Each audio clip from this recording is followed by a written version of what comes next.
ஓம் நமோ நாராயணாய.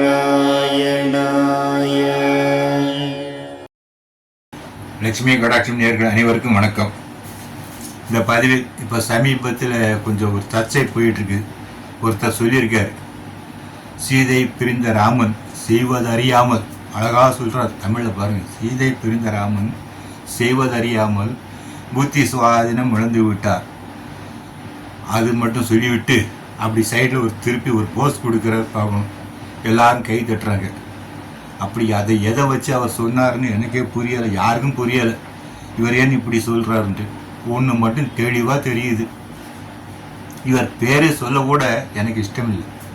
ஏன்னு கேட்டால் இவர் பேர் சொன்னோம்னு வச்சுக்கிடுங்களேன், நமக்கு நரகம் தான் கிடைக்கும். அதுவும் கீழ் நரகம் நமக்கு சொல்லுவாங்க பெரியவர்கள். அது என்ன நரகம்னு தெரியும், அந்த கீழ் நரகம் தான் நமக்கு கிடைக்கும். ராமர் பேரை உச்சரித்தோம்னால் நமக்கு மோட்சம் கிடைக்கும், அது உறுதி. அவர் பேரை அனுதினம் உச்சரித்து கொண்டு இருந்தால் நமக்கு மோட்சம் கிடைக்கும். அவதார புருஷர் ராமர், இவர் பேரை சொன்னால் நமக்கு நரகம்தான் கிடைக்கும்.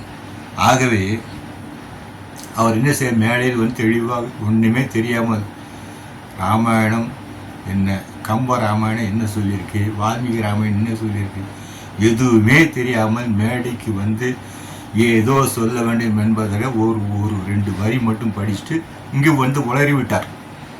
அவ்வளோ பெரிய ஆள் உளரலாமா, இங்கே வந்து உளறி விட்டார், அவ்வளோதான், வேறு ஒன்றும் இல்லை. இந்த உளறல் மன்னனுக்கு நாம் என்ன சொன்னாலும் சரி, அவர் மண்டையில் ஏறப்போவதில்லை. அதனால் நான் அதை பற்றி சொல்லுவதில்லை. ஒன்று மட்டும் சொல்லுகிறேன், அதை பற்றி தெரியாவிட்டாலும், அதை இனிமேல் படிக்காவிட்டாலும் பரவாயில்லை, அந்த நூல் பற்றி, அந்த கம்பராமாயணம் அதை பற்றியாவது தெரிந்து கொள்ளட்டும். அது எப்படி அரங்கேறியது, எப்படி எழுத வந்தது என்று அந்த பற்றியாவது மக்கள் தெரிந்து கொள்ள வேண்டும் என்பதற்காக நான் இந்த பதிவு போடுறேன். என்னென்றால், கம்பராமாயணம் கம்பர் எழுதினது.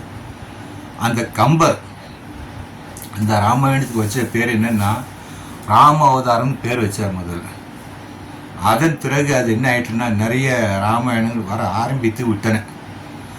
அதன் பிறகு அந்த கம்பர் எழுதிய ராமாயணத்துக்கு கம்பர் பேரும் சேர்த்து கம்ப ராமாயணம் என்று வைத்து விட்டார்கள், அவ்வளோதான். அதாவது கம்ப ராமாயணம் மிகவும் கஷ்டப்பட்டு கம்பர் அரங்கேற்றி உள்ளார்.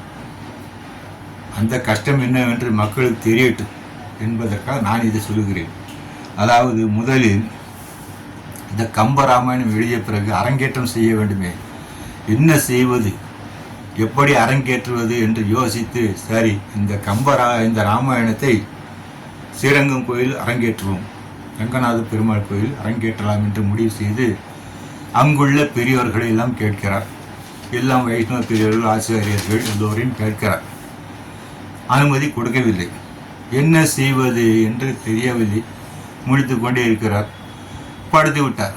அவருடைய கனவில் பெருமாள் தோன்றி என்ன சொல்கிறார் என்றால், நீ நம் சடகோபனை பாடினாயோ என்று கேட்கிறார். அவ்வளோதான். அதன் பிறகு முடித்து பார்க்கும் போது கனவு என்று தெரிந்து விடுகிறது.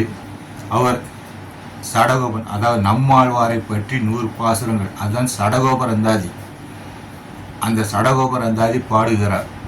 பாடிய பிறகு மீண்டும் அனுமதி கேட்க பெரியவர்களிடமிருந்து அனுமதி கிடைக்கிறது. அவர்கள் எல்லோரும் கற்றறிந்தவர்கள், மிகவும் மேதைகள். செய்யுள் இலக்கணம் என்ன, யாப்பு எல்லாமே அவங்களுக்கு தெரியும். அந்த அளவுக்கு கற்றறிந்த மேதைகள். சரி, அனுமதி கிடைத்து விட்டது என்று மகிழ்ச்சியுடன் அந்த அரங்கேற்றத்தை தொடங்குகிறார். ரங்கநாயகி தாயார் சந்நிதி முன்னே உள்ள ஒரு மண்டபத்தில் அந்த அரங்கேற்றம் நடைபெறுகிறது. அப்போது அங்கே உள்ள பெரியவர்களும் கேள்வி கேட்பார்கள், அந்த நூலை பற்றி கேட்பார்கள், அது உள்ள கதாபாத்திரங்கள் என்னென்ன எல்லாமே கேட்பார்கள். அதற்கெல்லாம் பதில் சொல்லி ஆக வேண்டும். சொல்லாமல் எங்கேயும் தப்ப முடியாது.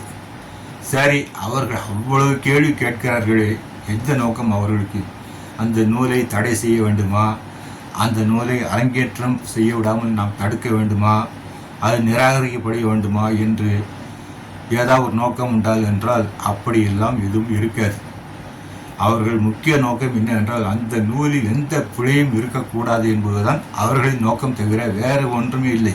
அந்த காலத்தில் அப்படித்தான் இருந்தது. ஒவ்வொரு புராணமும் ஒவ்வொரு நூலும் அப்படித்தான் அரங்கேறியது. திருக்குறள் எடுத்தோமானால் சங்க பலகையில் அனுமதி கொடுத்த பிறகுதான் திருக்குறளே அங்கீகரிக்கப்பட்டது. இது போல் நிறைய இருக்கு. கந்த புராணம் கூட அப்படித்தான். இப்படி அரங்கேற்றப்பட்ட நூல்கள் தான் நம்முடைய நூல்கள். இதை ஒன்றுமே படிக்காமல் ஏதோ ஒரு வரி படித்துவிட்டு அதன் பிறகு அதை குறை சொல்வது என்பது ஏற்புடைய செயல் அல்ல. அப்படியெல்லாம் குறை சொல்லக்கூடாது. அது மிகுந்த பாவம். உங்களுக்கு தெரியவில்லை என்றால் தெரிந்தவர்கள் இருப்பார்கள், அவர்களிடம் கேட்டு தெரிந்து கொள்ளலாம். அது தவறு இல்லை. உங்கள் அறிவு விருத்தியாகும். ஒன்றுமே தெரியாமல் அதை குறை சொன்னால் உங்கள் அறிவு மழுங்கி தான் போகும், வேற ஒன்றும் ஆகாது. தெரிந்து கொண்டால் அறிவு விருத்தியாகும், அவ்வளோதான். அதன்படி கேள்வி கேட்க இவரும் பதில் சொல்லி கொண்டே இருக்கிறார். ஒரு இடத்தில் கம்பர் என்ன செய்கிறார் என்றால் நரசிம்மரை பற்றி குறிப்பிடுகிறார். நரசிம்மர் ஹிரண்யகசிபை அழித்தது எப்படி வதம் செய்தார் என்பதை அவர் குறிப்பிடுகிறார். குறிப்பிடும் போது அங்குள்ள பெரியவர்கள் எல்லாம் அதை ஆட்சேபனை செய்கிறார்கள். நரசிம்மர் கிருத யுகத்தில் அவதாரம் நடந்தது, ராம அவதாரம் இது கிருத யுகத்தில் நடந்தது. எப்படி முந்தைய யுகத்தில் உள்ளது இந்த யுகத்தில் சேர்க்கலாம், அது மிகுந்த தவறு, அது செய்யக்கூடாது என்று அவர்கள் சொல்கிறார்கள். கம்பருக்கு என்ன செய்வது என்று ஒன்றும் தெரியவில்லை. இந்த நரசிம்மரை பற்றி பேசலாமா இல்லை இது எடுத்து விடலாமா என்று யோசித்து கொண்டிருக்கிறார். அதன் பிறகு அவருக்கு திருமாலை வேண்டுகிறார். திருமால் என்ன செய்கிறார்? நரசிம்மர் வடிவில் ஒரு தூணிலிருந்து வெளிப்பட்டு கர்ச்சனை செய்தார். என்னென்றால் கம்பன் கூற்று உண்மை, அதை நான் ஆமோதிக்கிறேன் என்று சொல்கிறார். அவ்வளவுதான். அரங்கத்தில் உள்ள அனைவரும் அதிர்ந்து போய்விட்டனர். சரி, நரசிம்மரே அங்கீகாரம் கொடுத்த பிறகு நாம் என்ன சொல்வது என்று அந்த நூலை அங்கீகாரம் செய்து விட்டனர். அப்படி வந்த ராமாயணம் தான் இந்த கம்ப ராமாயணம். நரசிம்மர், பகவான் நரசிம்மரே ஆமோதித்த ஒரு நூல், பிழையே இல்லை என்று. அந்த நூலில் போய் படிக்காம ஒன்றுமே தெரிஞ்சிக்காம ஏதோ ஒரு வரியை மட்டும் படித்து வந்து சீதை பிறந்த ராமன் செய்வதறியாமல் புத்தி சுவாதீனம் இழந்து விட்டார் என்று ஒரு போஸ் கொடுத்து சொன்னால் இதிலிருந்தே உங்களுக்கு தெரியும் யாருக்கு புத்தி சுவாதீனம் இல்லை என்று நீங்களே முடிவு செய்து கொள்ளுங்கள். அதாவது ஒன்றுமே தெரியாமல் எதையும் சொல்லக்கூடாது. அதுவும் ஒரு பெரிய மனிதர் அவ்வாறெல்லாம் பேசுவது என்பது நாகரீகமற்ற ஒரு செயல். அந்த அளவுக்கு ஒரு நாகரிகமற்ற முறையில் நடந்து கொள்ளக்கூடாது. பகவான் ராமர் யார்? பகவான் ராமர் ஒரு அவதார புருஷர், கடவுளின் அவதாரம். மனிதனாகவே பிறந்து மனிதனாகவே வாழ்ந்து காட்டியவர்.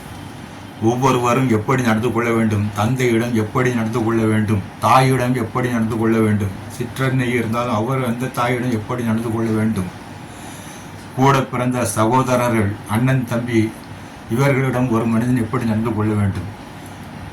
11,000 ஆண்டுகள் ராஜ்ய பரிபாலனம் செய்தவர்.